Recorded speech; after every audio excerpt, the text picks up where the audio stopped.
Sunita Williams हिला फक्त 8 दिवसासाठी फक्त नासानं स्पेसमध्ये पाठवलं होतं. पण टेक्निकली प्रॉब्लेम आल्यामुळं सुनीता विल्यम्स स्पेसशिपमध्ये जवळजवळ 9 महिने म्हटलं अडकून पडले.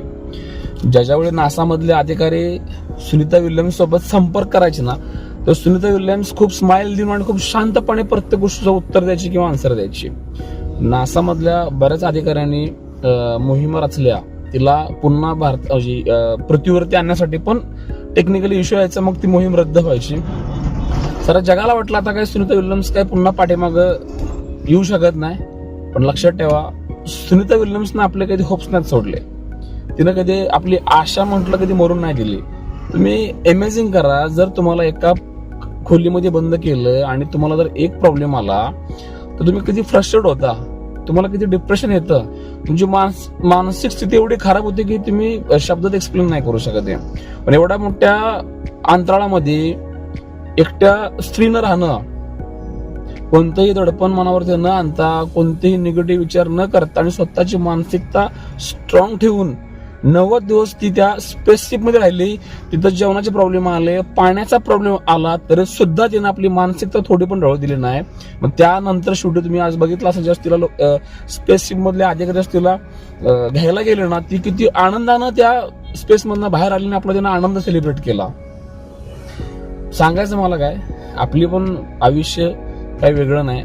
आपल्या लाईफमध्ये जर एक प्रॉब्लेम आला, अक्षरशः 6-6 महिने आपण त्याच्यामधनं बाहेर पडत नाही. आपल्या आयुष्यामध्ये जर नुसता कुठल्या जर मुलीनं जर आपल्याला रिप्लाय जर नाही दिला, तरी सुद्धा आपली मानसिकता एवढी फ्रस्ट्रेट होते की अक्षरशः आपण 2-2 दिवस म्हटलं आपण त्या प्रॉब्लेम मधनं बाहेर निघत नाही. तर मला असं वाटतं की सुनीता विल्यम्सच्या लाईफ एवढा स्ट्रगल तुमच्या लाईफमध्ये म्हटलं तेवढा 2% पण नसणार आहे.